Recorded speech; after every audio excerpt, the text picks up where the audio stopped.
1922년 대형 박물관의 한 고고학자가 수메르 점토판 하나를 해독하다가 손을 멈췄습니다.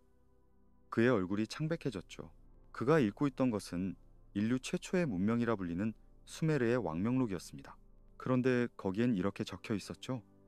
왕권이 하늘에서 내려왔을 때, 하늘에서요. 그리고 그 다음 문장은 더 충격적이었습니다. 에리두에서 알룰림이 왕이 되어 28,800년을 다스렸다. 28,800년이요. 한 사람이요. 우리가 학교에서 배운 역사는 명확합니다. 인류 문명은 기원전 3,500년경 메소포타미아의 비옥한 초승달 지대에서 시작되었다. 수메르인들이 최초로 도시를 건설하고 문자를 발명하고 법을 만들었다. 그 이전 원시 시대죠. 동굴에 살고 돌도끼를 쓰고 겨우 불을 피우던 시절. 그런데 수메르인들 자신은 전혀 다른 이야기를 하고 있었습니다. 그들은 자신들이 최초가 아니라고 말했어요. 그들보다 훨씬 오래전에 이미 왕들이 있었고 도시가 있었고 문명이 있었다고요. 수메르 왕명록은 홍수 이전에 다스린 8명의 왕을 기록합니다. 그들의 통치 기간을 전부 합하면 241, 200년입니다. 24만 년이요. 현생 인류가 아프리카를 벗어난 지 겨우 7만 년인데 말이죠. 학자들은 당연히 이걸 신화로 치부했습니다. 과장이고 종교적 상징이고 고대인들의 시간 개념이 우리와 달랐기 때문이라고요. 하지만 이상한 건 수메르인들이 다른 모든 것에선 정확했다는 겁니다. 그들의 천문 계산은 현대 과학과 일치했고 수학은 놀라울 정도로 체계적이었으며 건축 기술은 수천 년 후에도 재현하기 어려운 수준이었죠. 그런 사람들이 자신들의 기원에 대해서만 갑자기 환상에 빠졌을까요? 메소포타미아의 모래바람은 지금도 유프라테스강 하류를 따라붑니다. 그 모래 아래 수천 년 묻혀있던 흑벽돌 도시들이 하나씩 깨어나고 있죠. 에리두, 우루, 우룩, 니프루. 이름만 들어도 시간의 무게가 느껴지는 도시들입니다. 그런데 고고학자들이 이 도시들을 파내려 갈수록 이상한 걸 발견했어요. 층이 너무 깊다는 거죠. 한 도시 아래 또 다른 도시가 있고 그 아래 또 다른 도시가 있습니다. 마치 누군가 같은 자리에 반복해서 집요하게 수천 년에 걸쳐 도시를 재건한 것처럼요. 왜 그랬을까요? 그냥 옆으로 옮겨 지으면 될 텐데 왜 똑같은 자리를 똑같은 방향으로 몇 번이고 다시 세웠을까요? 그리고 또 하나, 가장 깊은 층, 가장 오래된 층에서 발견되는 유적이 때로는 가장 정교합니다. 거죠. 마치 누군가 잊어버린 설계도를 흉내내려 애쓰는 것처럼, 마치 희미해지는 기억을 붙잡으려는 것처럼요. 문명 이전에도 문명이 있었을까요? 역사 이전에도 역사가 있었을까요? 아니면 우리가 신화라고 부르는 것들이 사실은 잊힌 기억의 파편일까요? 수메르인들이 하늘에서 내려왔다고 기록한 그 왕들, 아누나키라 불린 그들은 정말 신이었을까요? 아니면 우리가 아직 이해하지 못하는 무언가였을까요? 공식 역사는 5천 년을 이야기합니다. 하지만 모래 아래 침묵하는 돌들은 훨씬 더 오래된 비밀을 품고 있습니다. 그리고 그 비밀은 지금 천천히 깨어나고 있습니다. 그렇다면 이야기는 어디서 시작해야 할까요? 수메르인들 자신이 가리킨 곳으로 가봐야겠죠. 에리두입니다. 에리두. 왕권이 처음 하늘에서 내려온 도시라고 수메르 왕명록은 기록합니다. 지금은 이라크 남부의 황량한 사막 한가운데 있는 폐허일 뿐이지만 한때 이곳은 세계의 중심이었습니다. 아니, 수메르인들에게는 시작 그 자체였죠. 모든 것이 여기서 시작되었다고 그들은 믿었습니다. 문명이, 지식이, 신성한 왕권이요. 1940년대부터 시작된 발굴은 고고학자들을 경악하게 만들었습니다. 에리두는 그냥 고대 도시가 아니었어요. 그것은 시간의 층이었습니다. 한 층을 파내면 그 아래 또 다른 도시가 나왔고 그 아래 또 다른 도시가, 그리고 또 총 17개의 층이었습니다. 17번 누군가 똑같은 자리에 도시를 재건했던 거예요. 공식적인 수메르 문명이 시작되기 2000년 전입니다. 그런데 더 이상한 건 이겁니다. 각 층마다 정확히 같은 위치에 신전이 있었어요. 방향도 같고 구조도 유사했습니다. 마치 신성한 설계도가 있었고 그걸 반드시 지켜야 한다는 강박이 있었던 것처럼요. 도시는 무너지고 다시 세워졌지만 신전만큼은 절대 옮겨지지 않았습니다. 왜 그랬을까요? 단순한 종교적 전통일까요? 아니면 그들이 지키려던 건 장소 그 자체, 그 땅이 가진 어떤 의미였을까요? 수메르 왕명록은 에리두의 첫 왕으로 알룰림을 기록합니다. 그는 800년을 다스렸다고 하죠. 두 번째 왕 알랄가르는 36, 0년을 다스렸습니다. 말이 안 되는 숫자들이에요. 하지만 수메르인들은 이걸 그냥 지어낸 신화로 남기지 않았습니다. 그들은 여기에 대홍수 이전이라는 명확한 시간적 구분을 붙였어요. 마치 달력처럼 역사를 둘로 나눈 거죠. 홍수 이전과 홍수 이후, 그 이전은 다른 시대였다고, 다른 세계였다고 말하는 것처럼요. 그리고 정말로 에리도의 지층 깊은 곳에서 고고학자들은 발견했습니다. 두꺼운 퇴적층을요. 진흙과 모래가 한꺼번에 쌓인 흔적이었죠. 홍수의 흔적이었습니다. 그것도 한두 번이 아니었어요. 여러 번 거대한 물이 이 도시를 덮쳤던 거예요. 그리고 그때마다 사람들은 돌아왔습니다. 똑같은 자리에 똑같은 방향으로 신전을 다시 세웠죠. 에리두의 신은 엔키였습니다. 지혜의 신, 물의 신, 그리고 인류의 창조자. 수메르 신화에서 엔키는 독특한 존재예요. 다른 신들이 인간을 노예로 만들려 할 때 엔키는 인간에게 지식을 가르쳤습니다. 홍수가 다가올 때 다른 신들이 인류를 쓸어버리기로 결정했을 때 엔키는 몰래 한 인간에게 경고했죠. 배를 만들라고, 씨앗을 모으라고, 살아남으라고요. 그는 반역자였고 수호자였으며 기억의 보존자였습니다. 에리도의 신전은 압주의 집이라 불렸습니다. 압주는 깊은 물을 뜻하는 수메르어예요. 지하 깊은 곳의 신성한 물, 모든 지혜가 흘러나오는 원천이었죠. 신전 아래엔 실제로 우물이 있었고 그 물은 의식에 사용되었습니다. 마치 그 물 속에 뭔가 있는 것처럼, 그 깊이에서 뭔가 올라오는 것처럼 그들은 믿었어요. 도시는 사라졌습니다. 여러 번 무너지고 묻히고 잊혔죠. 하지만 사람들은 계속 돌아왔어요. 수백 년이 지나도 1000년이 지나도 그들은 다시 와서 돌을 쌓고 벽을 세웠습니다. 왜냐하면 이곳이 시작이었으니까요. 이곳을 잃으면 모든 것을 잃는 거니까요. 기억을 잃으면 자신이 누구인지도 잃는 거니까요. 모래와 물 사이에서 시간의 무게를 버티며 서 있는 흙벽돌 하나. 그 벽돌에는 수천 년 전 손가락 자국이 남아 있습니다. 누군가 이걸 빚었고 말렸고 쌓았던 거예요. 그 사람도 알고 있었을까요? 자신이 쌓는 이 벽 아래 또 다른 벽이 16겹이나 잠들어 있다는 걸요. 그리고 자신 위로도 누군가 또다시 쌓으리라는 걸요. 에리두는 도시가 아니라 기도였습니다. 잊지 않겠다는, 끝까지 기억하겠다는 돌로 쓴 기도였죠. 엔키의 이야기를 계속해봐야겠습니다. 왜냐하면 그는 단순한 신화 속 캐릭터가 아니거든요. 그는 수수께끼 그 자체예요. 길가메시 서사시를 기억하시나요? 인류 최초의 서사시, 기원전 2100년경 점토판에 새겨진 이야기죠. 그 서사시의 11번째 서판에는 대홍수 이야기가 나옵니다. 우투나피시팀이라는 한 남자가 길가메시에게 들려주는 기억이에요. 신들이 인류를 쓸어버리기로 결정했다. 소음이 너무 시끄럽다는 이유로. 그런데 엔키는 달랐습니다. 그는 우투나피시팀에게 몰래 속삭였죠. 갈대 벽을 통해서요. 직접 말하면 안 되니까 벽에 대고 말했던 겁니다. 벽이여, 내 말을 들으라. 배를 만들어라. 생명을 구하라.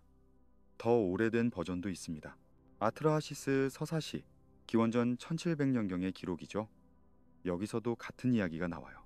엘릴이라는 신이 인간들의 소음에 분노해 홍수로 모든 걸 지우려 하고 엔키는 아트라하시스라는 한 인간을 몰래 구합니다. 지혜로운 자라는 뜻의 이름을 가진 그 남자에게 엔키는 말했죠. 네가 살아남아야 한다. 네가 기억해야 한다. 왜 엔키는 그랬을까요? 다른 신들을 거역하면서까지 인간을 구하려 했던 이유가 뭘까요? 신화는 말합니다. 엔키가 인간을 창조했기 때문이라고. 자신의 피와 진흙을 섞어 만든 존재들이니까 그들을 사랑했다고요. 하지만 여기엔 더 깊은 의미가 있었던 것 같아요. 인간이 사라지면 기억도 사라지니까요. 그런데 이 홍수 이야기가 정말 그냥 신화일까요? 기원전 약 800년 지구에 무언가 일어났습니다. 지질학자들은 이걸 영거 드라이아스 사건이라고 부릅니다. 갑자기, 정말 갑자기 지구 기온이 급락했어요. 빙하기로 되돌아간 거죠. 원인은 아직도 논쟁 중이지만 가장 유력한 가설은 이겁니다. 북미 대륙을 덮고 있던 거대한 빙상이 한꺼번에 무너졌다는 거예요. 상상해보세요. 수천 미터 높이의 얼음 덩어리가 무너지면서 바다로 쏟아져 들어가는 걸요. 해수면이 급격히 상승했습니다. 일부 연구는 100m 이상 올랐다고 추정해요. 100m요. 30층짜리 건물 높이입니다. 해안, 도시들은 순식간에 물에 잠겼을 거예요. 강 하류의 문명들, 비옥한 삼각주에 세워진 정착지들은 하룻밤 사이에 사라졌겠죠. 그리고 메소포타미아는 바로 그런 곳이었습니다. 티그리스 강과 유프라테스 강이 만나는 하류, 페르시아만과 맞닿은 평야. 물이 밀려오면 가장 먼저 잠기는 땅이었죠. 불과 얼음이 교차한 밤이었을 겁니다. 하늘에서는 운석이 떨어지고 땅에서는 빙하가 무너지고 바다는 육지를 삼켰어요. 살아남은 사람들은 뭘 봤을까요? 세상의 끝을 봤겠죠. 모든 것이 물에 잠기고 하늘이 무너지고 신들이 인간을 버렸다고 생각했을 거예요. 하지만 누군가는 살아남았습니다. 배를 만든 사람들, 높은 곳으로 피한 사람들, 경고를 들은 사람들이요. 그들은 물이 빠진 뒤 내려왔어요. 그리고 다시 시작했죠. 흙을 빚고 씨를 뿌리고 도시를 세웠습니다. 하지만 그들은 알고 있었어요. 이전에 뭔가 있었다는 걸요. 더 위대한 무언가가 있었고 그게 사라졌다는 걸요. 엔키의 신화는 바로 그 기억일지 모릅니다. 홍수 이전 문명의 파편이요. 누군가 지식을 보존하려 했고 누군가 경고했고 누군가는 그 경고를 듣고 살아남았다는 기억. 그 기억이 1000년, 2000년을 입에서 입으로 전해지다가 마침내 점토판에 새겨진 거예요. 엔키가 우투나피시팀에게 말합니다. 배의 모든 생명에 씨앗을 실어라. 짐승들을, 새들을, 곡식을, 기술자들을. 기술자들이요. 이상하지 않나요? 단순히 생명을 구하는 거라면 동물과 식량이면 충분했을 텐데 왜 기술자를 특별히 언급했을까요? 왜냐하면 문명을 다시 세워야 했으니까요. 지식을 전해야 했으니까요. 엔키가 구하려 했던 건 인간의 몸만이 아니라 인간의 기억이었던 겁니다. 물은 모든 것을 지웠습니다. 도시도, 신전도, 기록도요. 하지만 이야기는 살아남았어요. 살아남은 사람들의 입을 통해서, 그들의 자식들을 통해서, 그리고 수천 년 후 점토판을 새기는 서기관의 손을 통해서요. 엔키의 지혜는 바로 그거였던 것 같습니다. 돌은 부서지지만 이야기는 흐른다는 것. 물은 모든 걸 지우지만 지식의 파문은 남는다는 것. 그리고 그 파문은 지금도 우리에게 닿고 있습니다. 에리드의 폐허 속에서, 우르의 지구라트 그림자 속에서, 그리고 우리가 신화라고 부르는 그 오래된 이야기들 속에서요. 그렇다면 아누나키는 누구였을까요? 하늘에서 내려온 자들이라는 뜻의 이 단어, 이 존재들은 정말 신이었을까요? 수메르인들을 이해하려면 먼저 이걸 알아야 합니다. 그들은 하늘을 읽을 줄 알았어요. 그냥 읽은 게 아니라 완벽하게 읽었죠.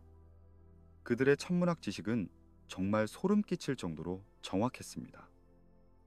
수메르인들은 태양계의 행성들을 알고 있었어요. 수성, 금성, 화성, 목성, 토성까지요. 망원경도 없이 말이죠. 그들은 별의 주기를 계산했고 일식과 월식을 예측했으며 하늘을 12구역으로 나눠 황도 12궁을 만들었습니다. 우리가 지금도 쓰는 그 별자리들이요. 그들의 수학책에는 60진법이었습니다. 60이요. 왜 하필 60이었을까요? 10진법도 아니고 12진법도 아니고요. 60은 신성한 숫자였어요. 하늘의 주기와 관련이 있었죠. 1년을 360도로 나누는 것, 하루를 24시간으로 나누는 것, 1시간을 60분으로, 1분을 60초로 나누는 것, 전부 수메르에서 시작되었습니다. 우연일까요? 원시적인 농경사회가 만들어낸 게 이렇게 정교할 수 있을까요? 에리두의 지구라트를 다시 봐야 합니다. 우리는 그걸 신전이라고 부르지만 정확히는 뭐였을까요? 계단식 구조물이에요. 위로 올라가는 계단들, 마치 하늘에 닿으려는 것처럼 지어진 건축물이죠. 그런데 현대 고고 천문학자들이 발견한 게 있습니다. 에리두의 지구라트는 특정 별을 향해 정렬되어 있었다는 거예요. 카노푸스라는 별이었습니다. 카노푸스는 남반구 하늘에서 시리우스 다음으로 밝은 별입니다. 고대 메소포타미아에서 이 별은 특별했어요. 이 별이 떠오르는 시점이 농사주기와 맞물렸거든요. 홍수의 시작을 알리는 신호였죠. 그런데 중요한 건 이겁니다. 세차 운동 때문에 별의 위치는 시간이 지나면 바뀝니다. 지구 자전축이 아주 천천히 흔들리면서 하늘의 별자리가 조금씩 이동하는 거예요. 약 25, 920년을 주기로 한 바퀴 도는 거대한 시계 같은 거죠. 에리두에 지구라트는 여러 번 재건되었다고 했죠. 그런데 재건될 때마다 방향이 아주 미세하게 조정되었습니다. 왜냐하면 카노푸스의 위치가 바뀌었으니까요. 그들은 알고 있었던 겁니다. 세차 운동을요. 수천 년에 걸친 하늘의 변화를요. 그리고 그 변화에 맞춰 건물을 다시 지었어요. 마치 하늘의 설계도를 따르는 것처럼요. 이건 수메르만의 이야기가 아닙니다. 이집트의 피라미드를 보세요.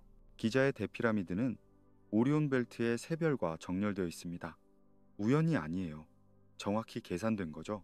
스핑크스는 춘분날 정확히 동쪽 사자자리가 떠오르는 방향을 향해 있었습니다. 지금은 아니에요. 세차 운동 때문에 어긋났죠. 그런데 계산해 보면 스핑크스가 정확히 사자자리를 향했던 시기가 나옵니다. 기원전 1500년경이에요. 공식 이집트 역사보다 7000년이나 앞선 시기죠. 마야인들도 마찬가지였습니다. 그들의 달력은 놀라울 정도로 정확했어요. 금성의 주기를 0.081 오차로 계산했죠. 현대 천문학과 거의 같은 수준입니다. 중국의 고대 천문 기록들도 그래요. 기원전 1300년경 은나라의 갑골문에 이미 일식 기록이 있고 그게 현대 계산과 일치합니다.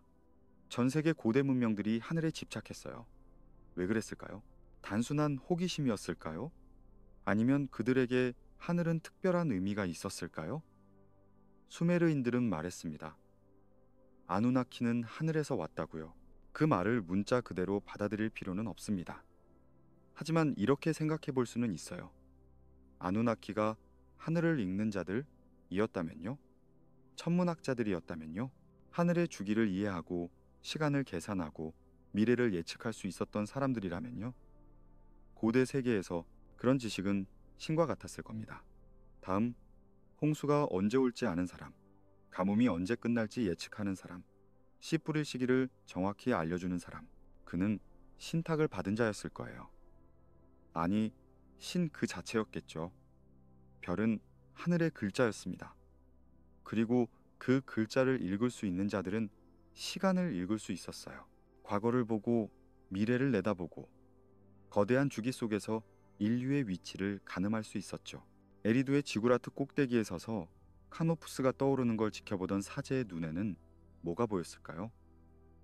단순히 빛나는 점 하나가 아니었을 겁니다. 그는 시간 그 자체를 보고 있었던 거예요.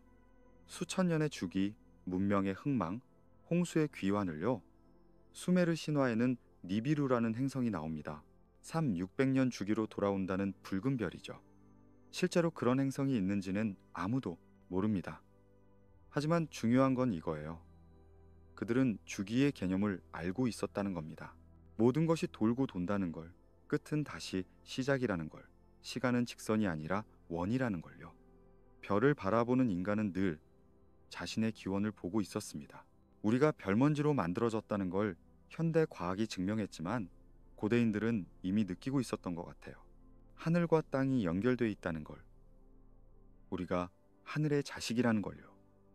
그리고 아누나키라는 이름은 어쩌면 그 연결을 기억하기 위한 이름이었을지도 모릅니다.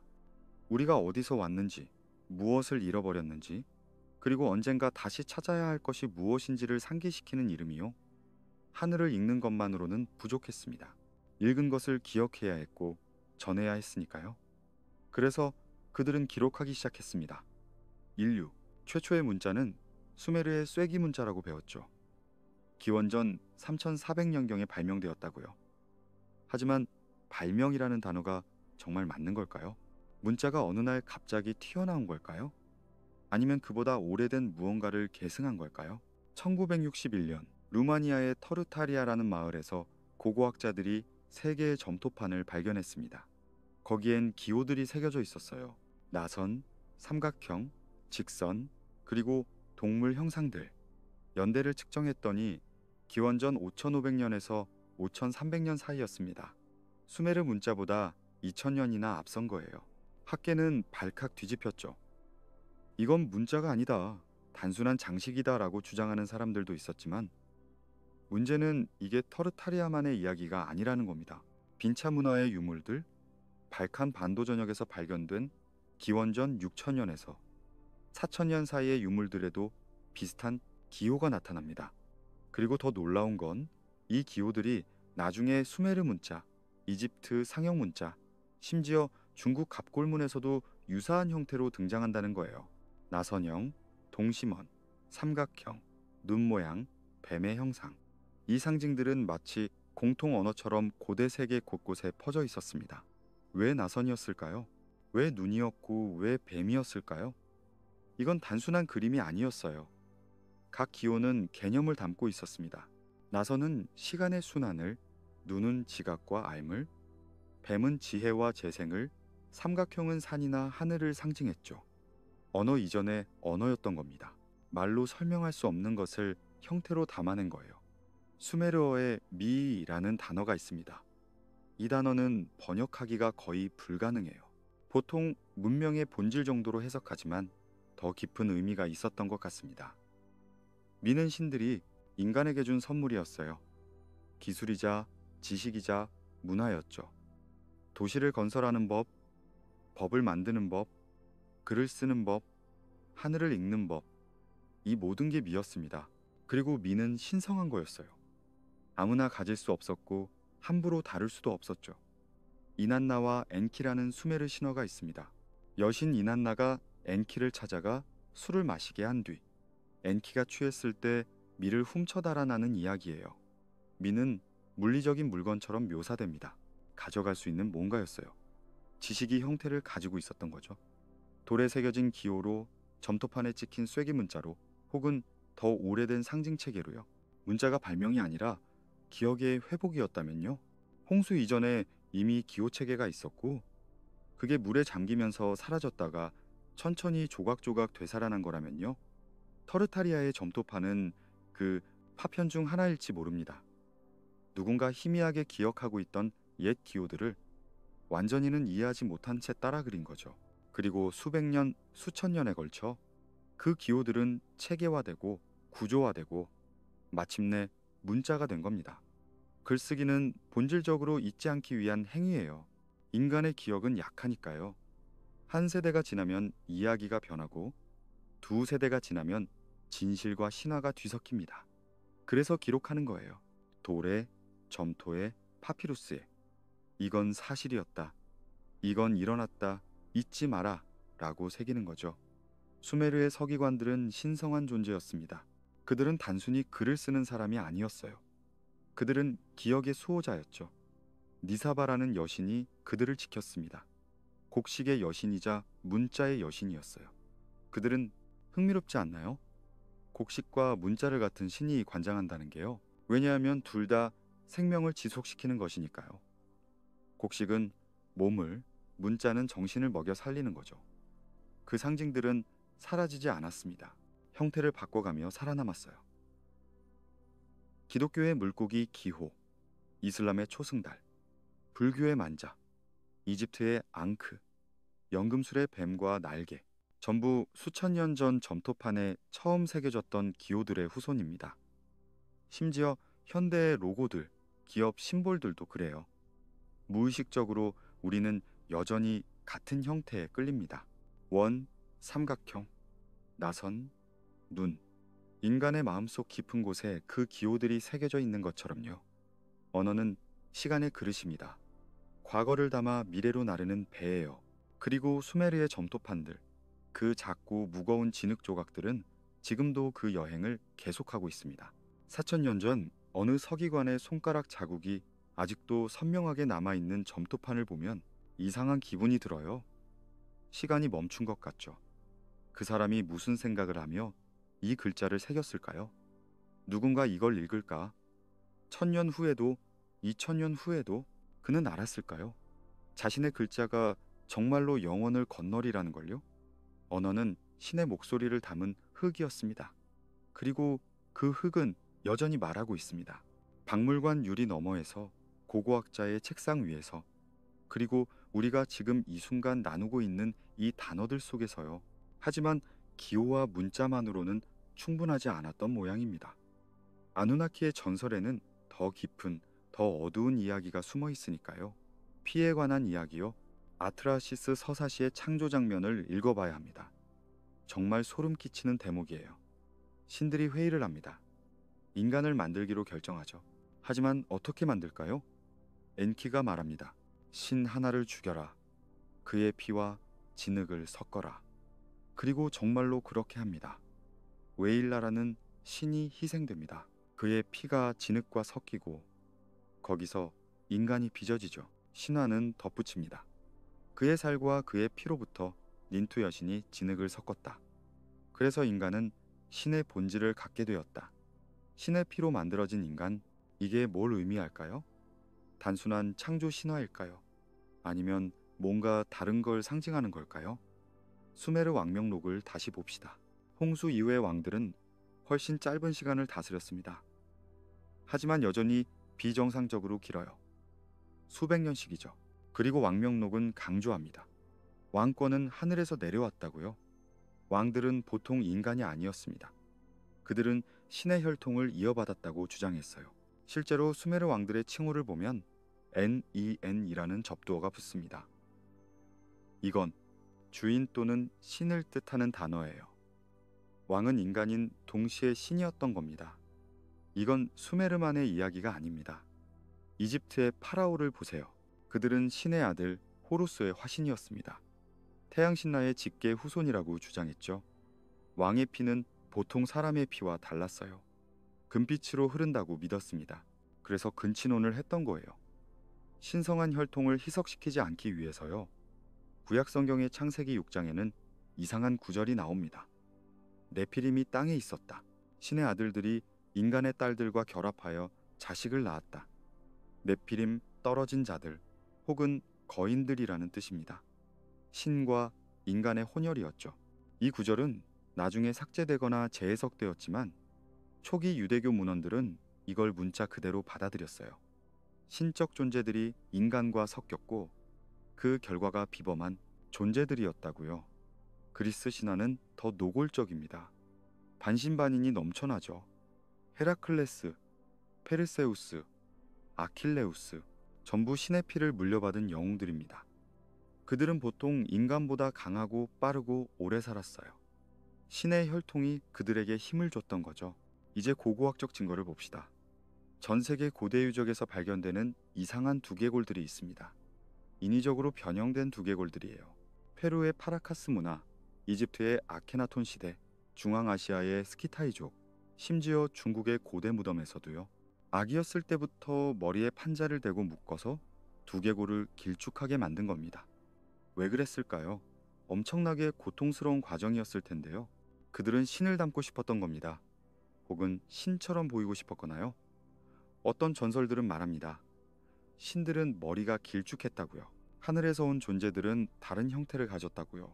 그래서 통치자들, 사제들, 귀족들이 자신의 두개골을 변형시켰던 겁니다. 나는 신의 혈통이다 라는 걸 육체로 증명하려 했던 거죠. 하지만 신의 피가 정말 유전자를 뜻했을까요? 아니면 다른 뭔가를 상징했을까요? 생각해보세요. 지식은 전달됩니다. 스승에서 제자로, 부모에서 자식으로요. 고대 사회에서 지식은 혈통을 따라 흘렀습니다. 왕의 아들은 왕이 되는 법을 배우고, 사제의 아들은 의식을 배우고, 천문학자의 아들은 별을 읽는 법을 배웠죠. 지식의 계승이 혈통의 계승과 같았던 겁니다. 신의 피는 어쩌면 지식의 은유였을지 모릅니다. 아누나키의 지혜를 물려받은 자들, 하늘을 읽고 시간을 계산하고 문명을 건설하는 방법을 아는 자들, 그들이 신의 후손이었던 거죠. 생물학적 의미가 아니라 지적 의미에서요. 수메르어로 밝은 본질이라는 표현이 있습니다. 멜람유이라고 하죠. 이건 신들과 왕들에게서 나오는 신성한 광채를 뜻합니다. 볼 수 없지만 느낄 수 있는 뭔가였어요. 카리스마, 권위, 지혜가 합쳐진 개념이죠. 멜람을 가진 자는 다른 사람들을 압도했습니다. 말하지 않아도 복종하게 만들었죠. 이게 신의 피의 진짜 의미 아니었을까요? 멜람이요. 지식에서 오는 힘, 이해에서 오는 권위, 시간과 하늘을 아는 데서 오는 신성함. 그걸 물려받은 자들이 왕이 되고 사제가 되고 문명의 건축가가 되었던 거죠. 우리 내면에도 여전히 그 충동이 있습니다. 하늘로 향하려는 충동이요. 더 알고 싶고 더 이해하고 싶고 한계를 넘어서고 싶은 욕망. 어쩌면 그게 신의 피일지 모릅니다. 우리 DNA에 새겨진 게 아니라 우리 정신에 새겨진 거죠. 아누나키가 남긴 진짜 유산은 유전자가 아니라 호기심이었던 겁니다. 하늘을 올려다보고 왜? 라고 묻는 충동이요. 우리는 신의 후손이 아닙니다. 우리는 기억의 후손이에요. 잊지 않으려 애쓰는 자들의 후손이죠. 그리고 그 기억 속에는 아직도 그들이 있습니다. 하늘에서 내려왔다는, 아니 하늘을 읽을 줄 알았다는 그 잊힌 현자들이요. 그런데 어느 순간 무언가 바뀌었습니다. 점토판에 기록되고 신전도서관에 보관되고 서기관들이 배웠죠. 물론 문자의 독은 특권이었지만 적어도 기록 자체는 존재했어요. 그런데 시간이 지나면서 다른 종류의 지식이 등장합니다. 비전, 미준이라고 불리는 지식이요. 입에서 입으로만 전해지고 절대 기록되지 않는 지식이었습니다. 바빌론 시대로 가봅시다. 기원전 18세기경 함무라비 이후의 바빌론에는 강력한 사제단이 있었습니다. 그들은 마르두크 신전의 수호자들이었죠. 에사길라, 머리 높이 든 집이라 불린 그 거대한 지구라트 주변에는 수백 명의 사제들이 거주했어요.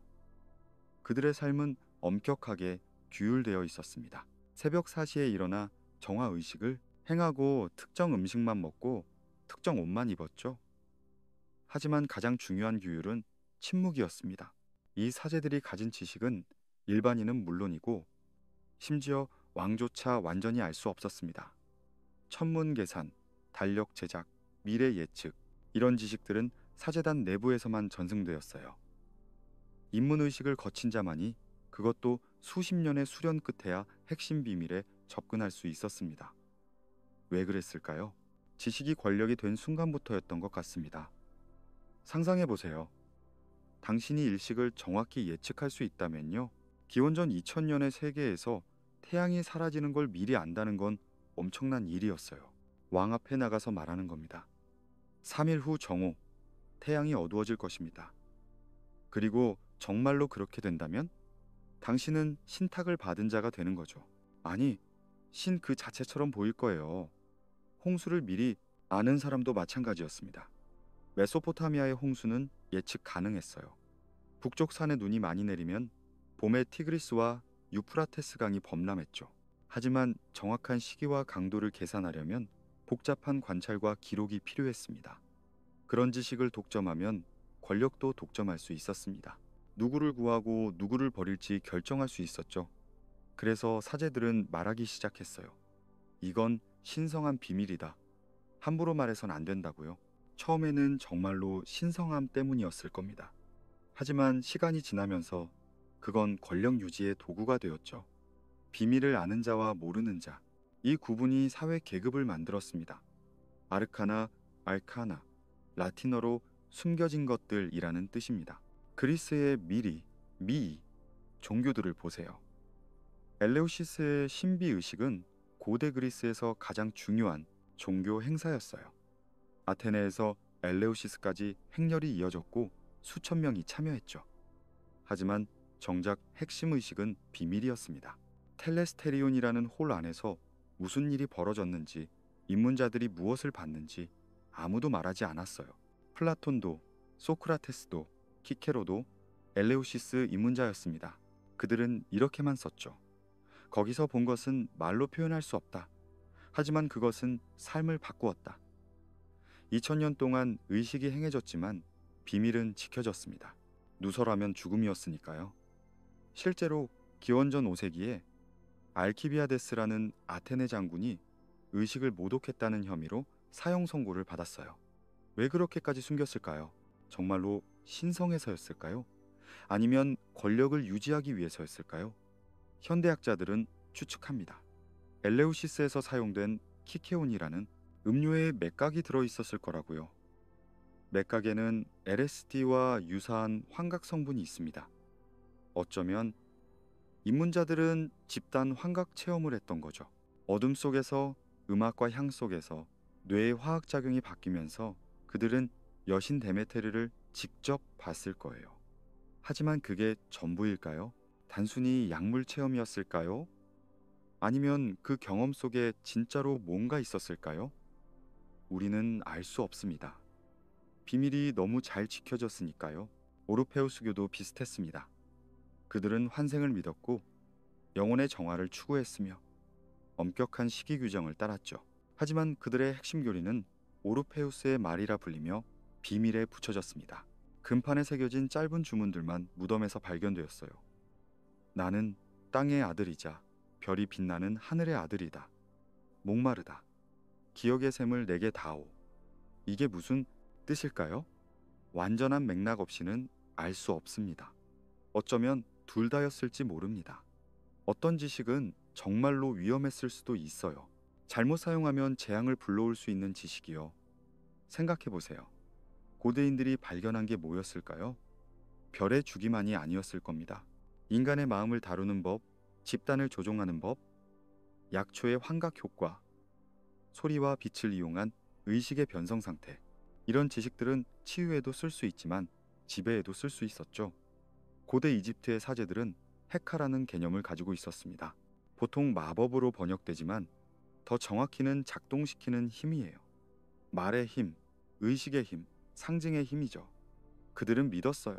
올바른 말을 올바른 시간에 올바른 방식으로 하면 현실을 바꿀 수 있다고요. 미신일까요? 어쩌면요. 하지만 현대 심리학을 보세요. 플라시보, 효과, 자기암시, 집단 최면.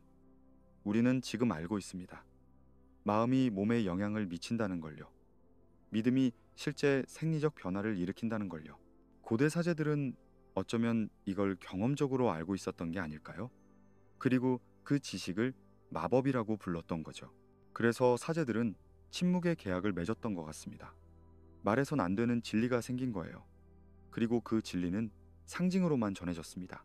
은유로, 우화로, 신화로요. 겉으로는 신에 관한 이야기지만 속을 들여다보면 완전히 다른 의미를 가진 이야기들이요. 연금술 텍스트들이 그렇습니다. 용을 죽여라. 왕과 왕비를 결혼시켜라. 까마귀가 백조가 될 때까지 기다려라. 이게 뭘 말하는 걸까요? 문자 그대로 읽으면 말도 안 되는 소리예요.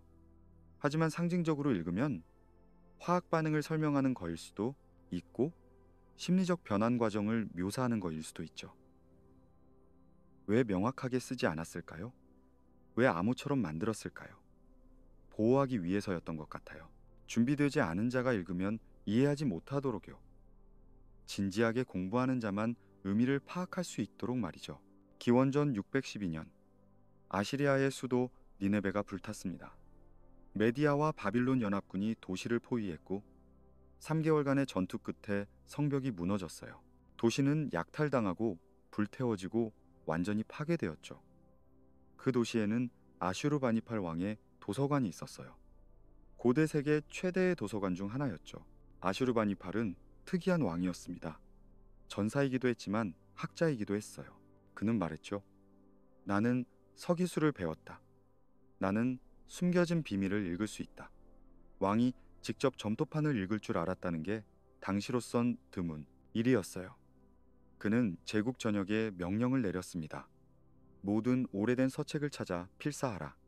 그래서 3만 개가 넘는 점토판이 모였습니다.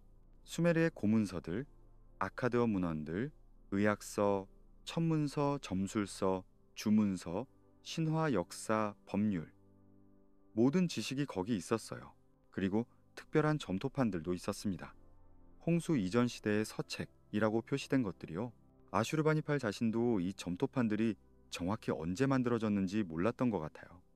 그냥 매우 오래되었다고만 기록했죠. 도시가 함락되자 도서관은 불길에 휩싸였습니다. 나무 선반들이 타고 지붕이 무너지고 열기가 도서관 전체를 삼켰어요. 그런데 아이러니하게도 이게 점토판들을 보존했습니다. 불에 구워진 점토는 더 단단해지니까요. 햇볕에 말린 점토판은 물에 약하지만 불에 구운 점토판은 거의 영구적이에요. 하지만 얼마나 많은 지식이 사라졌을까요? 점토판만 있었던 게 아니었을 겁니다. 나무로 만든 서판들, 양피지 두루마리들, 파피루스 문서들, 직물에 쓴 기록들 전부 재가 되었을 거예요. 우리가 발견한 3만 개 점토판은 어쩌면 빙산의 일각일지도 모릅니다. 남은 조각들을 읽어보면 소름이 돋습니다. 어떤 점토판에는 이렇게 적혀 있어요. 이것은 옛 서책으로부터 베낀 것이다.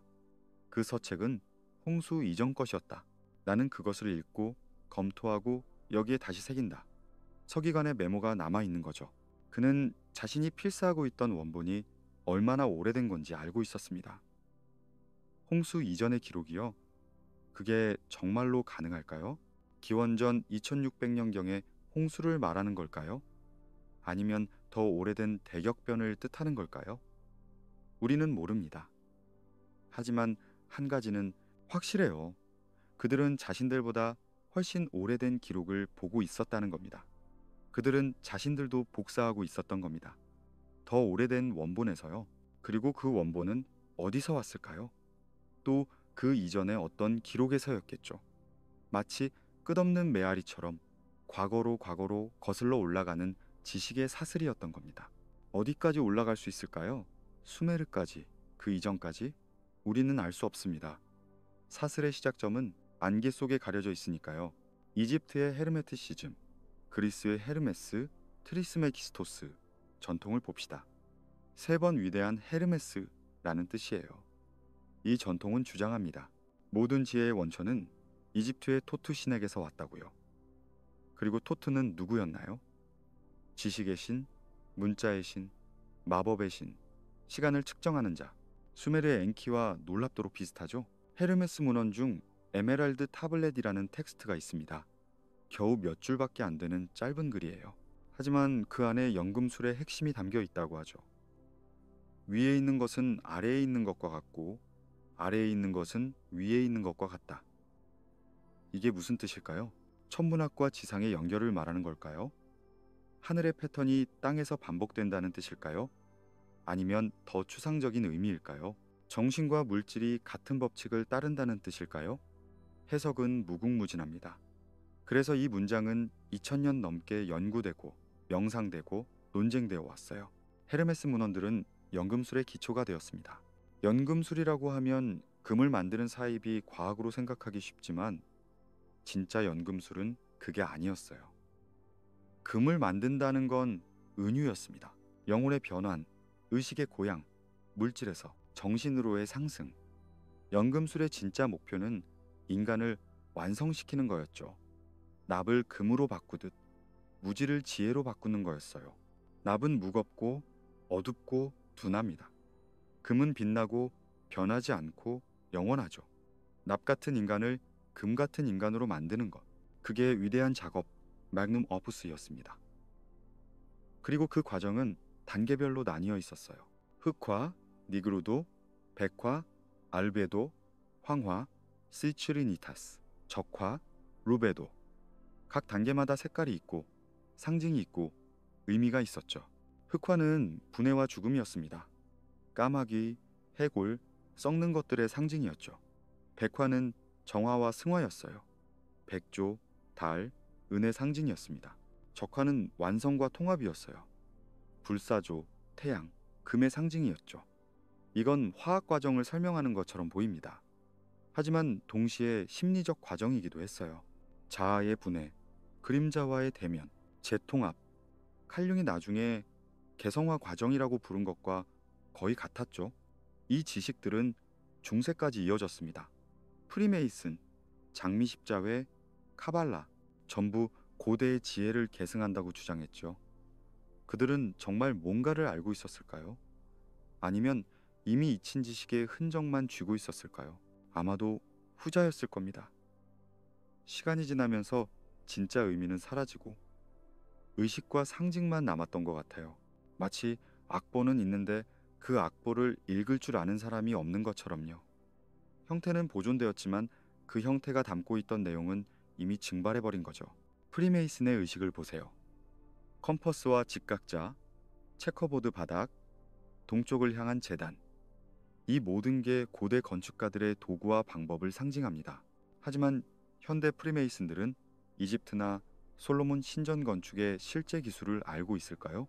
아닙니다.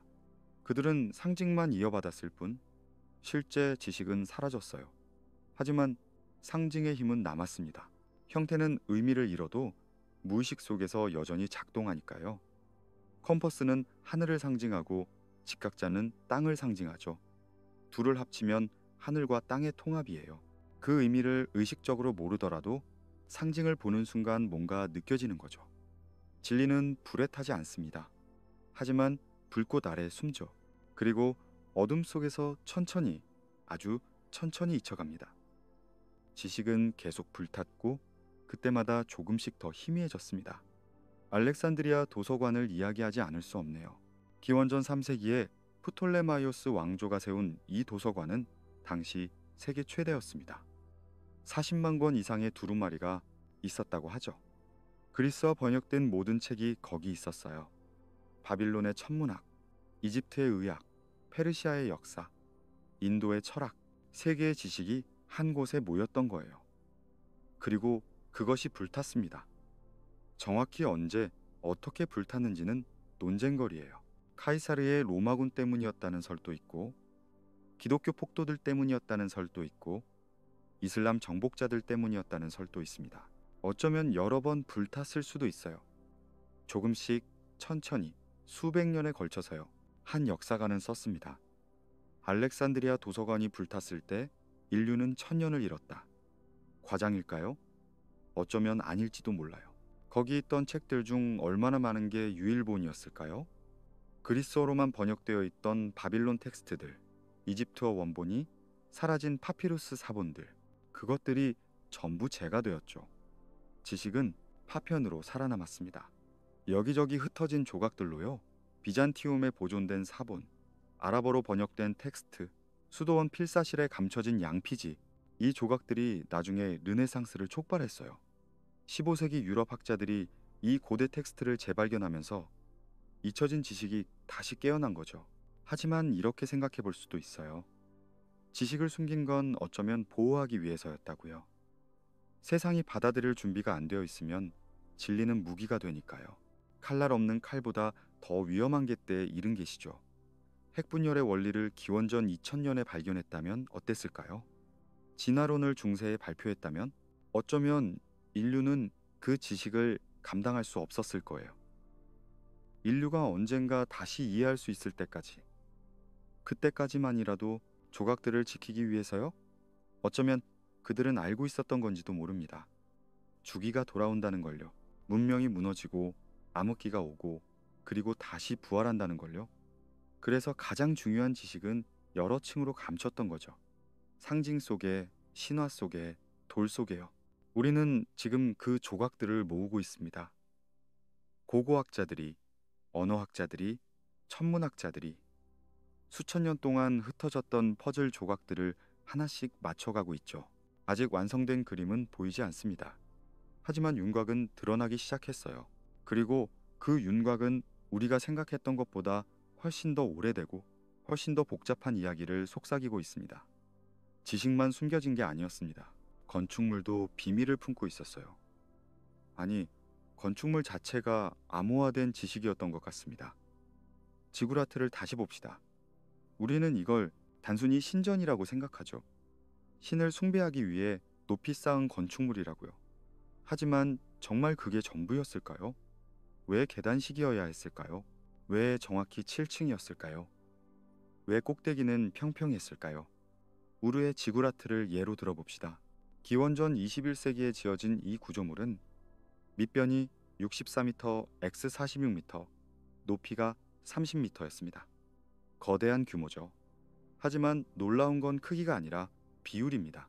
가로, 세로, 높이의 비율이 정확히 수학적 조화를 이루고 있어요. 황금비에 가까운 비율이었죠. 우연일까요? 더 이상한 건 지구라트가 정확히 사방위를 향하고 있다는 겁니다. 동서남북에 정렬되어 있어요. 오차가 거의 없습니다.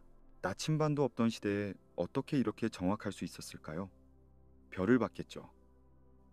북극성의 위치를 추적하고 태양의 그림자를 측정하고 정확한 방위를 계산했을 겁니다.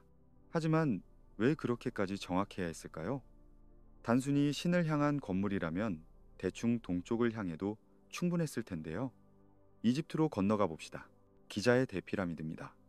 이 건축물에 대해선 책 한 권으로도 모자랄 만큼 많은 이야기가 있지만 몇 가지만 짚고 넘어가죠. 첫째, 이 피라미드는 지구의 북반구를 정확히 43억 2천만 분의 1로 축소한 모형입니다. 둘째, 피라미드의 밑변 둘레를 높이로 나누면 이 PI가 나옵니다. 원주율이에요.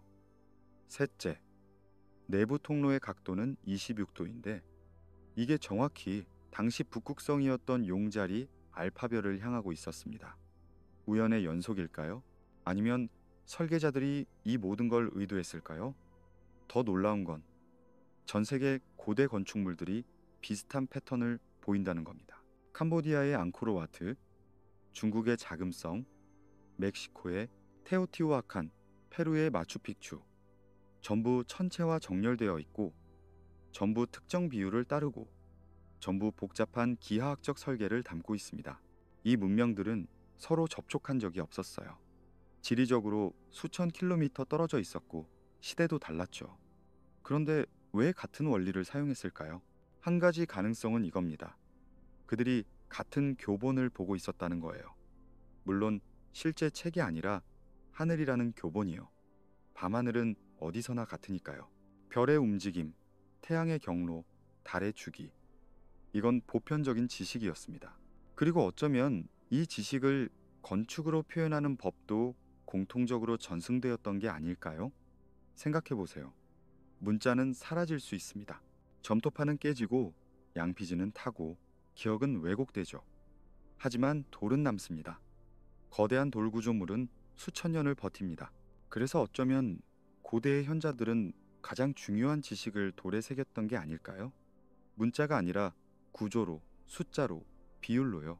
피라미드는 단순한 무덤이 아니었습니다. 지구라트는 단순한 재단이 아니었어요.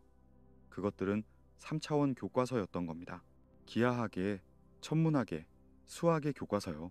그 구조를 연구하면 비율을 배울 수 있고 방향을 측정하면 천문학을 배울 수 있고 내부 통로를 탐험하면 음향학을 배울 수 있었죠. 음향학이라고요? 네, 이것도 놀라운 발견입니다. 많은 고대 신전들이 특별한 음향 특성을 가지고 있어요. 특정 주파수에서 공명합니다.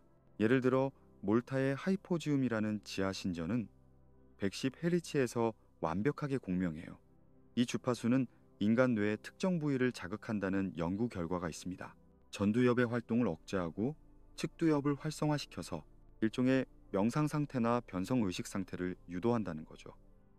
이집트 피라미드의 왕의 방도 비슷합니다. 특정 음을 내면 방 전체가 진동해요. 마치 거대한 악기 안에 들어가 있는 것처럼요. 우연일까요? 아니면 설계자들이 의도한 걸까요? 고대의 의식들을 생각해 봅시다. 제사장이 주문을 외우고 북이 울리고 향이 피어오르고 신전 내부가 횃불로 밝혀지는 장면을요. 그런데 만약 그 주문의 음정이 신전의 공명 주파수와 일치했다면요. 참여자들의 뇌가 일제히 같은 상태로 들어갔을 겁니다. 집단적 황홀경이었을 거예요. 그들은 정말로 신을 느꼈을 거예요. 왜냐하면 건축이 그렇게 설계되어 있었으니까요. 이건 마법이 아니라 과학이었습니다. 음향학, 광학, 심리학의 정교한 응용이었죠. 고대인들은 원시적이지 않았어요. 그들은 현대인과 다른 방식으로 하지만 놀랍도록 정교하게 세상을 이해하고 있었습니다. 스톤헨지를 봅시다. 영국 솔즈베리 평원의 이 거석 구조물은 기원전 3000년에서 2000년 사이에 지어졌습니다. 왜 만들었을까요? 천문대였다는 게 정설입니다. 하지만 단순한 천문대가 아니었어요. 이건 계산기였습니다. 돌로 만든 컴퓨터였죠. 스톤헨지의 돌들은 특정 위치에 정확히 배치되어 있습니다. 하지 지점 여름과 겨울의 일출과 일몰을 표시하고 춘분과 추분을 가리키고 심지어 월시까지 예측할 수 있었어요. 사로스 주기라는 걸 이용했습니다. 일식과 월식은 223개월, 약 18년마다 반복되는데 스톤헨지의 56개 구멍오블이 홀을 이용하면 이 주기를 추적할 수 있었죠. 돌 하나를 매년 한 구멍씩 옮기면서 말이에요. 생각해 보세요. 문자도 없고 종이도 없고 계산기도 없던 시대에 그들은 돌 구조물로 복잡한 천문 계산을 수행했던 겁니다. 이게 원시인의 짓일까요? 아니면 고도로 발달한 지성의 산물일까요? 그리고 가장 큰 질문이 있습니다. 왜요? 왜 그렇게까지 정확해야 했을까요? 농사 주기를 아는 것만으로도 충분했을 텐데 왜 일시까지 예측해야 했을까요? 왜 별의 세차 운동까지 계산해야 했을까요? 한 가지 답은 이겁니다. 그들은 시간을 측정하고 있었다는 거예요. 긴 시간, 정말 긴 시간을요. 인간 한 세대로는 볼 수 없는 주기들을 말이죠. 세차 운동은 25, 920년 주기입니다. 한 사람이 평생 관찰해봐야 별자리가 1도 정도밖에 안 움직여요. 거의 못 느낄 정도죠. 그런데 수메르인들은 이걸 알고 있었고, 이집트인들도 알고 있었고, 마야인들도 알고 있었습니다. 이게 의미하는 건 뭘까요? 그들이 수천 년에 걸쳐 관찰, 기록을 유지했다는 겁니다. 세대에서 세대로 지식이 전달되었고 수백 년, 수천 년의 데이터가 축적되었던 거죠.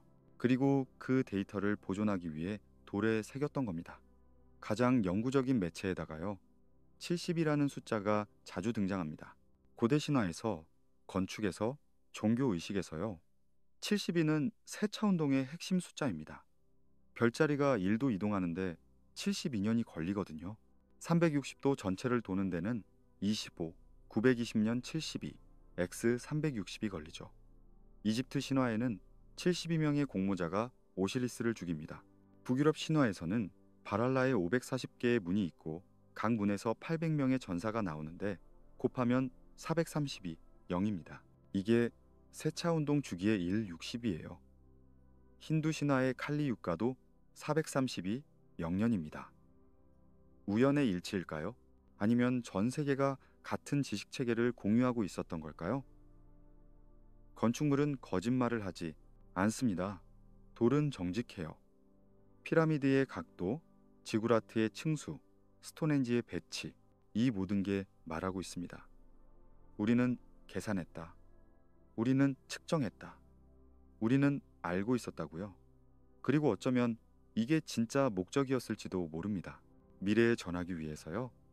언젠가 홍수가 다시 오고 문명이 무너지고 모든 게 사라져도 돌만큼은 남을 거라는 걸 알았던 거죠.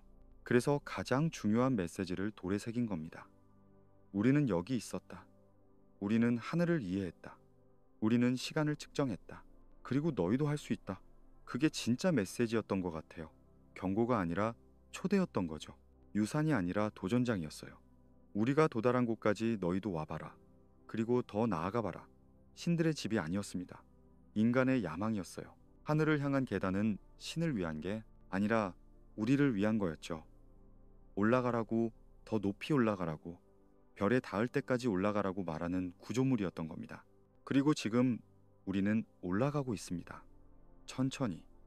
때로는 넘어지면서, 때로는 다시 내려가면서요. 하지만 방향은 여전히 위를 향하고 있어요. 고대인들이 돌로 가리킨 그 방향으로요. 돌 속에 새겨진 기도를 우리는 이제 읽기 시작했습니다. 완전히는 아니지만 조금씩요. 그리고 그 기도는 이렇게 속삭입니다. 시간은 길다. 별은 멀다. 하지만 멈추지 마라. 우리가 시작한 여행을 계속해라. 하늘은 아직 답을 기다리고 있다. 하지만 모든 여행에는 끝이 있습니다. 아니, 적어도 변곡점이 있죠. 그리고 아누나키의 이야기에도 그런 순간이 왔습니다. 신들이 침묵하기 시작한 때가요. 언제부터였을까요? 정확한 시점을 찾기는 어렵습니다. 하지만 수메르에서 바빌론으로, 바빌론에서 아시리아로 넘어가면서 신들의 성격이 변하기 시작했어요. 초기 수메르 신화에서 신들은 복잡한 존재들이었습니다. 엔키는 장난꾸러기였고 이난나는 변덕스러웠으며 엘릴은 엄격했지만 공정했죠. 그들은 인간적이었어요. 실수도 하고 후회도 하고 서로 다투기도 했습니다. 하지만 시간이 지나면서 신들은 점점 더 멀어졌습니다. 더 추상적이 되고 더 권위적이 되고 더 접근 불가능해졌죠. 바빌론 시대가 되면 마르두크라는 신이 등장합니다. 그는 다른 신들을 흡수하고 그들의 권능을 모두 차지해요. 50개의 이름을 가진 신이 되죠. 엔키의 지혜도 엘릴의 권위도 심지어 다른 도시 신들의 특성까지 전부 마르두크로 통합됩니다. 왜 그랬을까요? 정치적 이유가 컸을 겁니다. 바빌론이 메소포타미아를 통일하면서 종교도 통일하려 했던 거죠. 각 도시마다 다른 신을 섬기면 통치하기 어려우니까요. 그래서 우리 신이 네 신보다 위대하다가 아니라 우리 신이 네 신이기도 하다는 방식으로 흡수한 겁니다.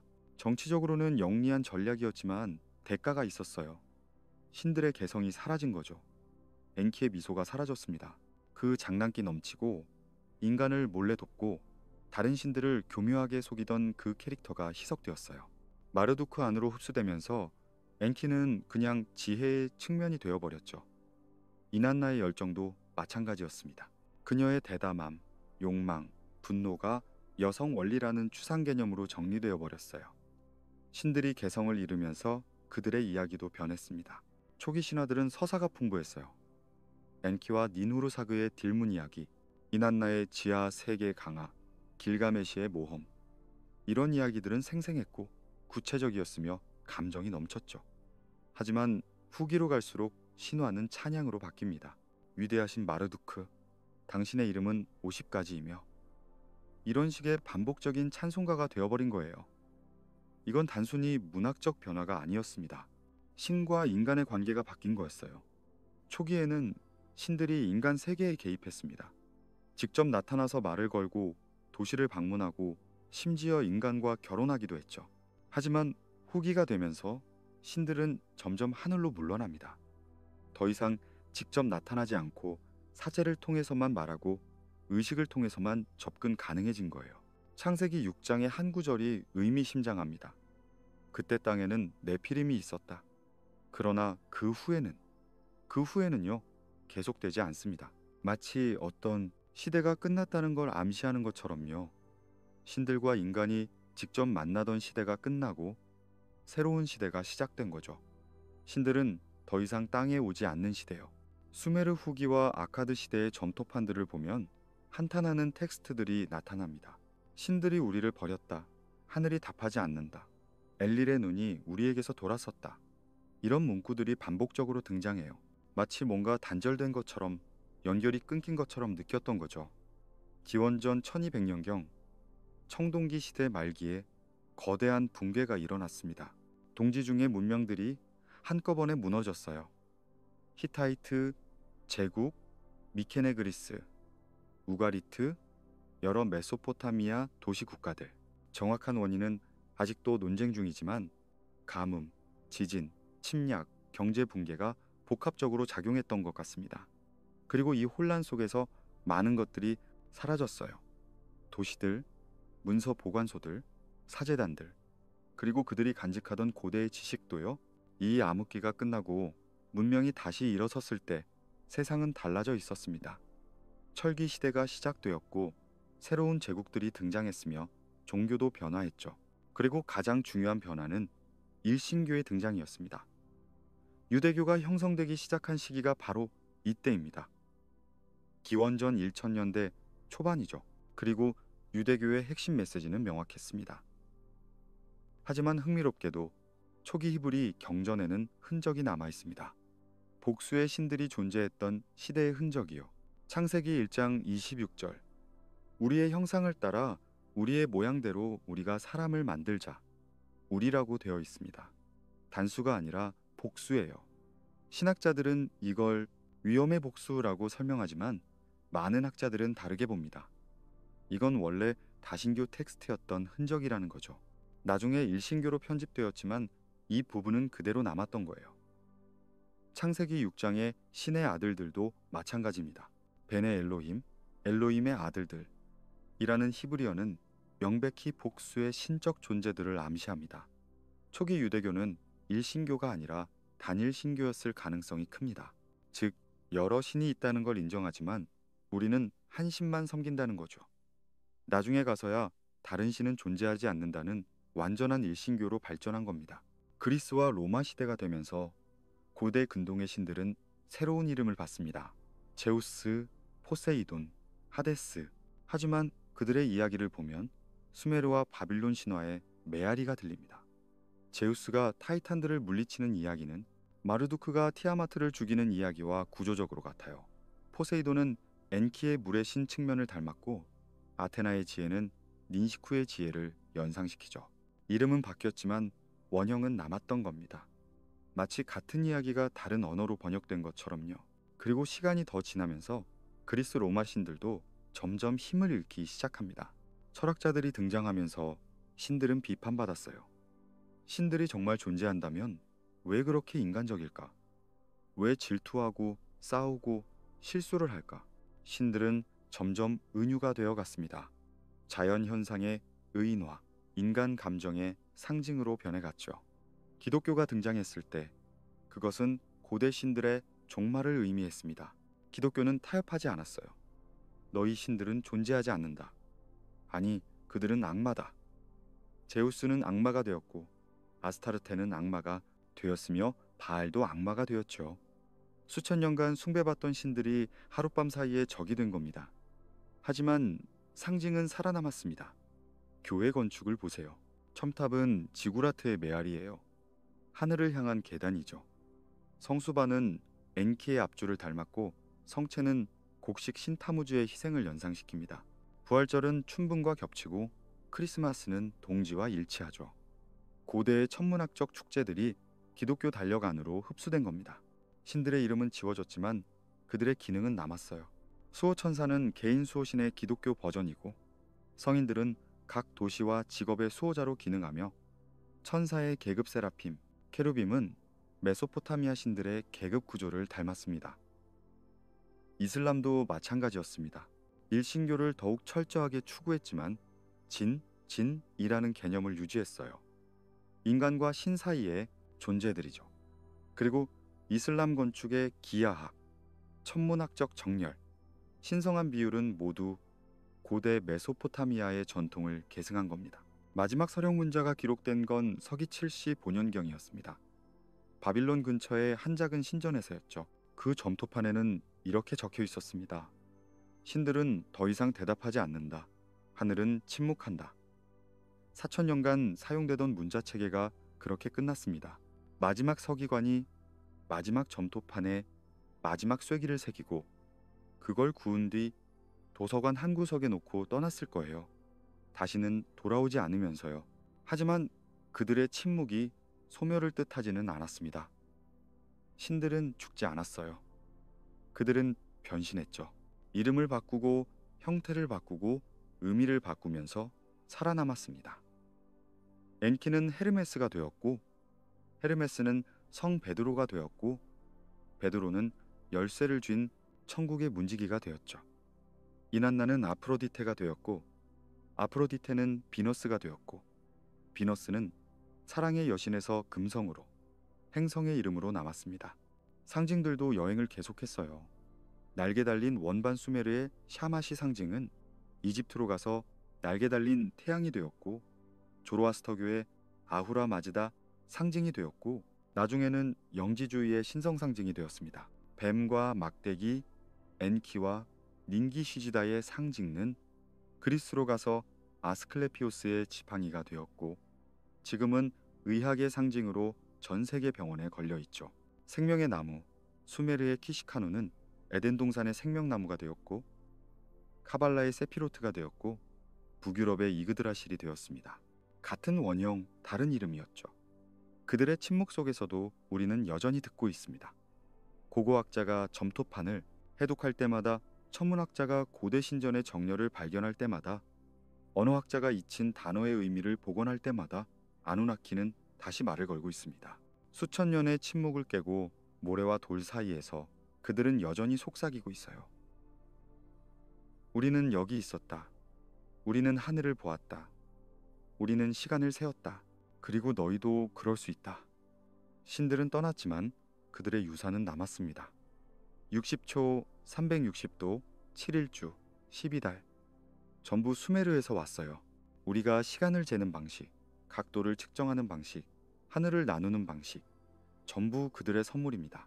아니, 선물이 아니라 과제일지도 모릅니다. 이걸 이어가라, 더 발전시켜라, 우리가 도달하지 못한 곳까지 가보라는 메시지요. 신화는 소멸하지 않았습니다. 그것은 변신하면서 살아남았어요. 그리고 어쩌면 그게 신화의 진정한 힘일지도 모릅니다. 죽지 않는 것이 아니라 끝없이 다시 태어나는 것. 매번 다른 모습으로, 다른 이름으로, 하지만 같은 본질을 가지고 말이죠. 그리고 우리는 그 이야기의 최신장입니다. 아누나키가 하늘을 올려다봤듯이 우리도 하늘을 올려다보고 있어요. 그들이 별을 세웠듯이 우리도 세고 있죠. 차이가 있다면 우리는 망원경이 있고 컴퓨터가 있고 우주선이 있다는 것뿐입니다. 하지만 충동은 같아요.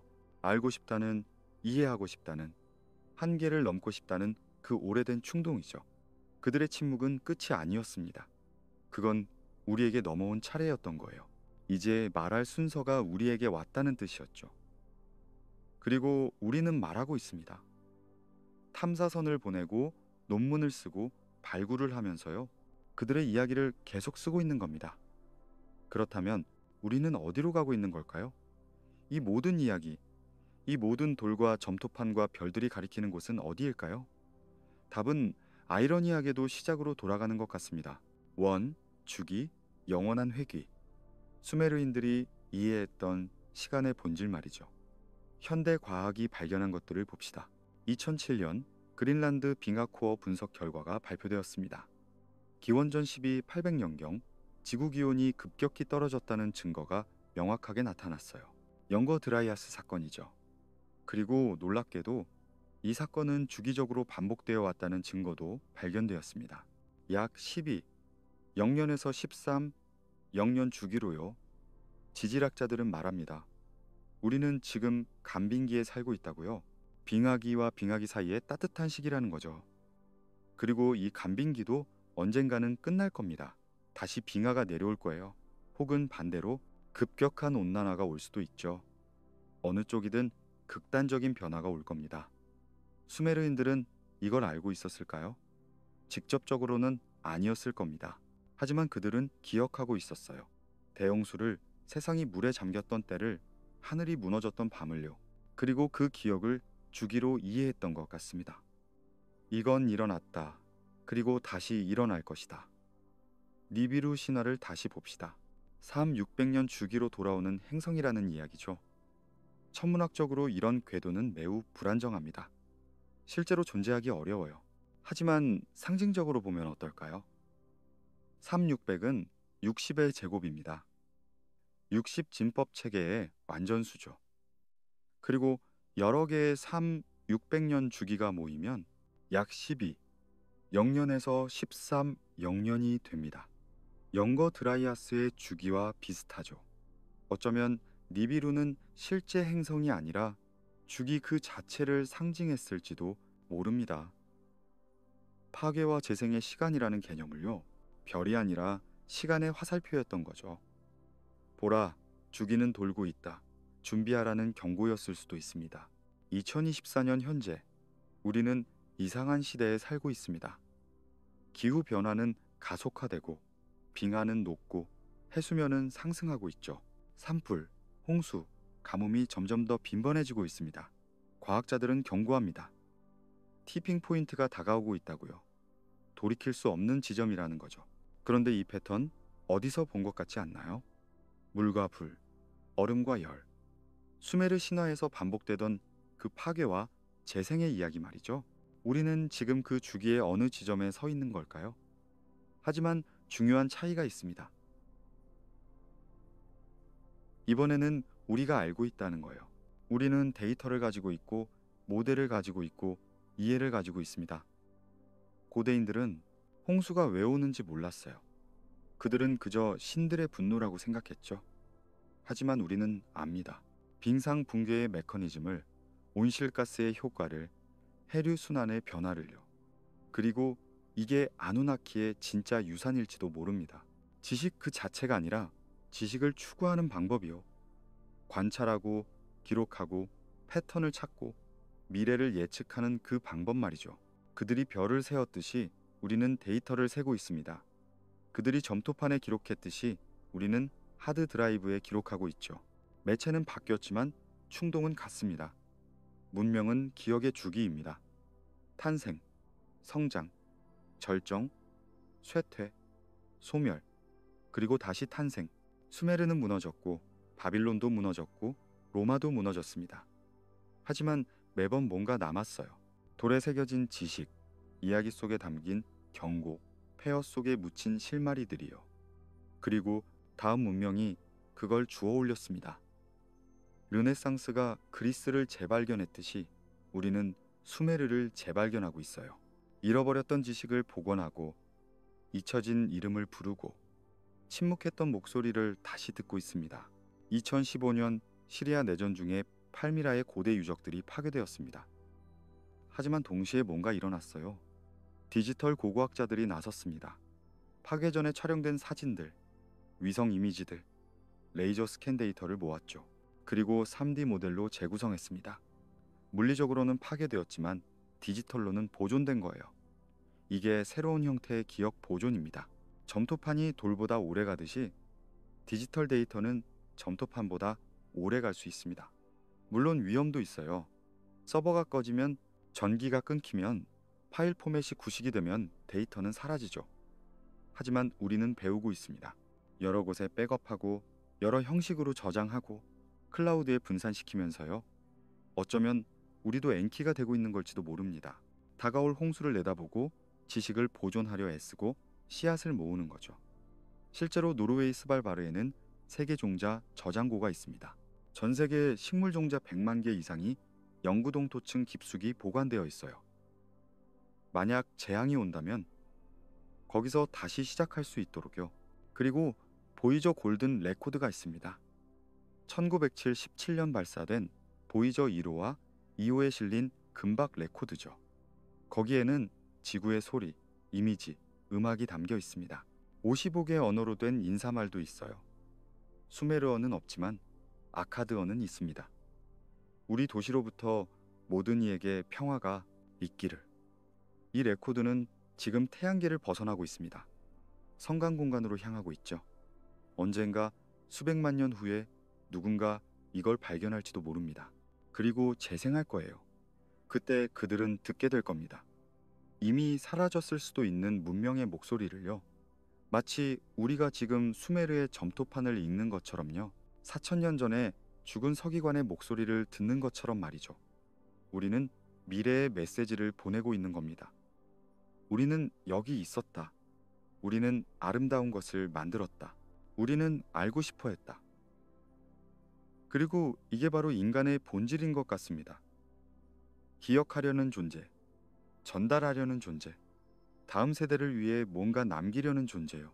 우리는 죽는다는 걸 알고 있습니다. 문명도 죽는다는 걸 알고 있죠. 하지만 그럼에도 불구하고 우리는 씁니다. 새깁니다. 기록합니다. 보존합니다. 왜냐하면 우리는 아누나키의 후손이니까요. 생물학적 의미가 아니라 정신적 의미에서요. 우리도 하늘을 올려다보고 시간을 세고 패턴을 찾고 미래를 꿈꾸는 존재들이니까요. 2019년 인류 역사상 처음으로 블랙홀의 이미지가 촬영되었습니다. 5,500만 광년 떨어진 M817 은하 중심의 블랙홀이었죠.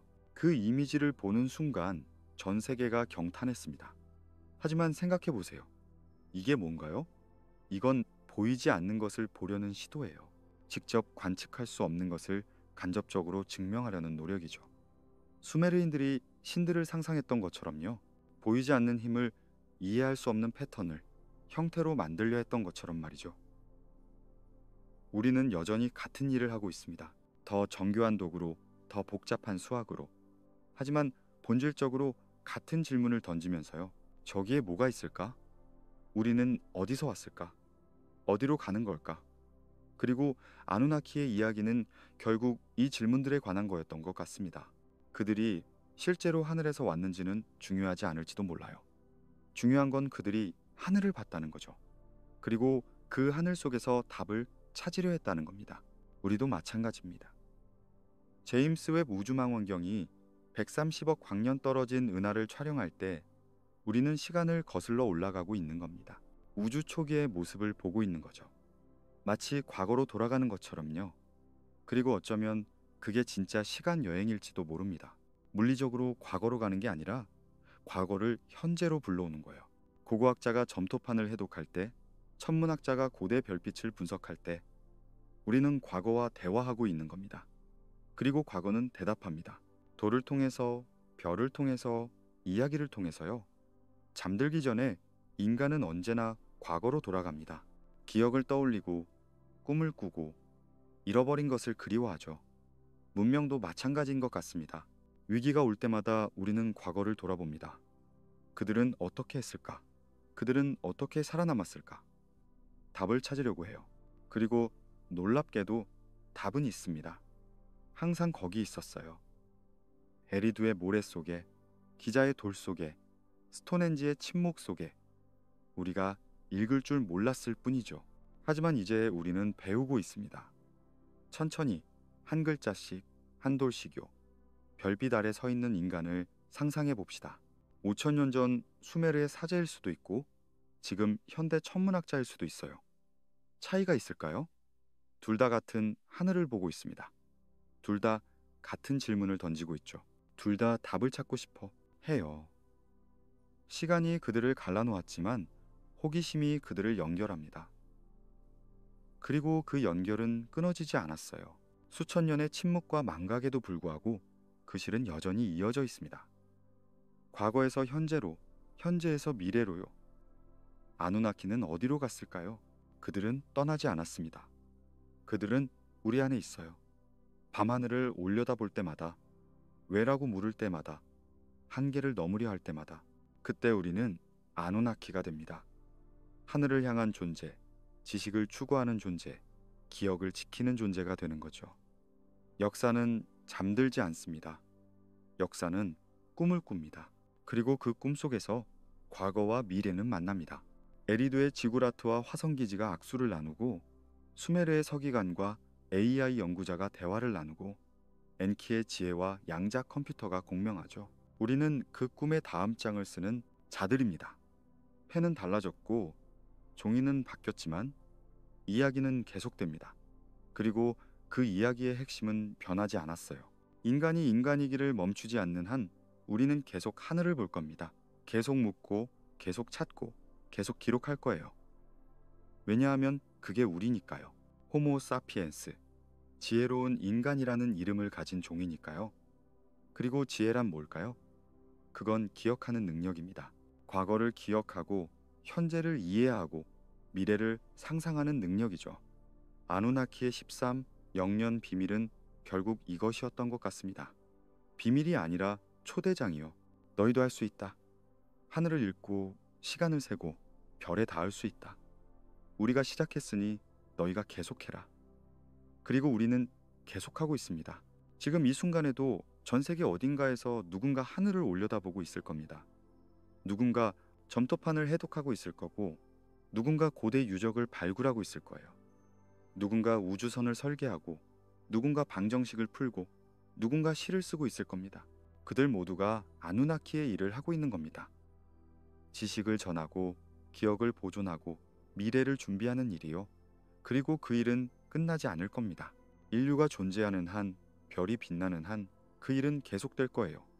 마지막 질문 하나만 남았습니다. 13영년 후 누군가 우리의 유적을 발굴한다면 그들은 뭘 발견할까요? 우리가 남긴 메시지는 무엇일까요? 어쩌면 이런 메시지가 아닐까요? 우리는 여기 있었다. 우리는 과거를 기억했다. 우리는 미래를 꿈꿨다. 그리고 우리는 최선을 다했다. 이제 너희 차례다. 계속해라. 멈추지 마라. 별은 아직 기다리고 있다. 역사는 깨어나는 꿈입니다. 그리고 우리는 그 꿈에 꿈꾸는 자들이자 동시에 꿈 그 자체죠. 과거가 우리를 꿈꾸고 우리는 미래를 꿈꿉니다. 그리고 그 꿈의 연쇄 속에서 아누나키는 여전히 살아 있습니다. 하늘에서가 아니라 우리의 호기심 속에서요. 그러니 오늘 밤 하늘을 올려다보세요. 별들을 보세요. 그리고 기억하세요. 그 별들을 보고 있는 당신은 5천년 전 에리두의 사제와 같은 존재라는 걸요. 시간이 우리를 갈라놓았지만 경의가 우리를 연결합니다. 이 영상이 마음에 드셨다면 좋아요와 구독 버튼을 눌러주세요. 과거에 잊힌 이야기들을 더 많이 나누고 싶습니다. 채널 멤버십에 가입하시면 새로운 영상을 일찍 볼 수 있고 이 채널이 계속 과거의 목소리를 전할 수 있도록 도와주실 수 있어요. 댓글로 여러분의 생각을 나눠주세요. 아누나키에 대해, 잃어버린 문명에 대해, 그리고 우리가 어디로 가고 있는지에 대해요. 우리는 모두 이 이야기의 일부입니다. 과거를 기억하는 자들, 미래를 쓰는 자들, 그리고 별을 향해 손을 뻗는 자들이죠. 다음 이야기에서 또 만나요. 그때까지 계속 올려다보세요. 하늘은 아직 비밀을 품고 있으니까요.